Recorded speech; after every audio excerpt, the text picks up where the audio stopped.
السلام علیکم دوستو، ایک بار جبرائیل علیہ السلام نبی کریم صلی اللہ علیہ وآلہ وسلم کے پاس آئے تو آپ صلی اللہ علیہ وآلہ وسلم نے دیکھا کہ جبرائیل علیہ السلام کچھ پریشان ہے۔ آپ صلی اللہ علیہ وآلہ وسلم نے فرمایا، جبرائیل کیا معاملہ ہے کہ آج میں آپ کو غمزدہ دیکھ رہا ہوں؟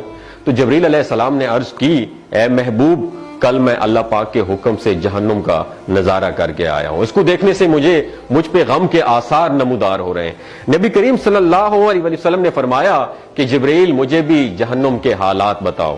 جبرائیل نے عرض کی، جہنم کے کل 7 درجے ہیں اور ان میں سے جو سب سے نیچے والا درجہ ہے اللہ ان میں منافقوں کو رکھے گا، اس سے اوپر والے 6 درجے میں اللہ تعالیٰ مشرک لوگوں کو ڈالیں گے، اس سے اوپر 5ویں درجے میں اللہ سورج اور چاند کی پرستش کرنے والوں کو، عبادت کرنے والوں کو ڈالیں گے، 4تھے درجے میں اللہ پاک آتش پرست لوگوں کو ڈالیں گے، اور 3رے درجے میں اللہ پاک یہود کو ڈالیں گے، 2 درجے میں اللہ تعالیٰ عیسائیوں کو ڈالیں گے۔ یہ کہہ کر جبرائیل علیہ السلام خاموش ہو گئے تو نبی کریم صلی اللہ علیہ وسلم نے پوچھا، جبرائیل آپ خاموش کیوں ہو گئے؟ مجھے بتاؤ کہ پہلے درجے میں کون ہوگا؟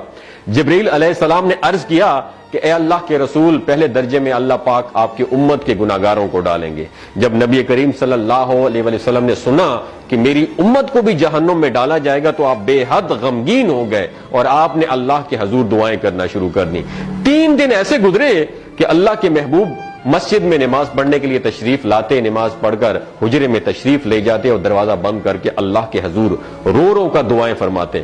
صحابہ حیران تھے کہ نبی کریم صلی اللہ علیہ وآلہ وسلم پر یہ کیفیت کیسے طاری ہوئی ہے، مسجد سے حجرے جاتے ہیں، گھر بھی تشریف لے کر نہیں جا رہے۔ جب 3را دن ہوا تو سیدنا ابو بکر صدیق رضی اللہ تعالیٰ عنہ سے رہا نہیں گیا، وہ دروازے پر آئے اور دستک دی اور سلام کیا، لیکن سلام کا جواب نہیں آیا۔ آپ روتے ہوئے سیدنا عمر رضی اللہ تعالیٰ عنہ کے پاس آئے اور فرمایا کہ میں نے سلام کیا لیکن سلام کا جواب نہیں پایا، لہٰذا آپ جائیں، ہو سکتا ہے آپ کو سلام کا جواب مل جائے۔ آپ گئے تو آپ نے 3 مرتبہ سلام کیا لیکن سلام کا جواب نہ آیا۔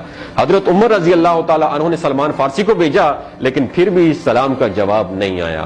حضرت سلمان فارسی نے واقعے کا تذکرہ حضرت علی رضی اللہ تعالیٰ عنہ سے فرمایا۔ انہوں نے سوچا کہ جب اتنے عظیم شخصیت کو سلام کا جواب نہیں ملا تو مجھے بھی خود نہیں جانا چاہیے، بلکہ مجھے ان کی نور نظر بیٹی حضرت فاطمہ رضی اللہ تعالیٰ عنہا انہیں اندر بھیجنا چاہیے۔ لہٰذا آپ نے حضرت فاطمہ رضی اللہ تعالیٰ عنہا کو سب احوال بتا دیا۔ آپ حجرے کے دروازے پر آئیں، ابا جان السلام علیکم۔ بیٹی کی آواز سن کر محبوب کائنات اٹھے، دروازہ کھولا اور سلام کا جواب دیا۔ ابا جان، یہ آپ پر کیا کیفیت ہے کہ 3 دن سے آپ یہاں پہ تشریف فرما ہے؟ نبی کریم صلی اللہ علیہ وسلم نے فرمایا کہ جبرائیل نے مجھے آگاہ کیا ہے کہ میری امت بھی جہنم میں جائے گی۔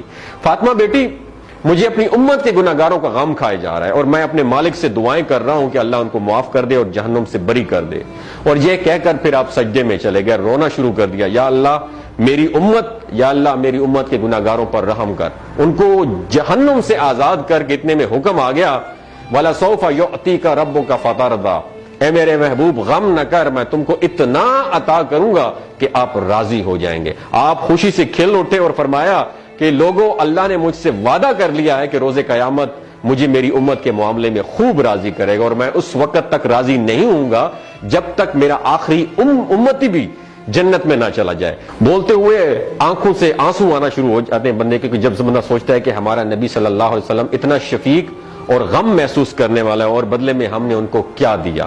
آپ کا 1 سیکنڈ اس ویڈیو کو دوسرے لوگوں تک پہنچانے کا سورس ہے۔ میری آپ سے عاجزانہ اپیل ہے کہ لا حاصل اور بے مقصد پوسٹیں ہم شیئر کرتے رہتے ہیں، لیکن آج اپنے نبی کی رحمت کا یہ پہلو کہیں ہم سے مس نہ ہو جائے۔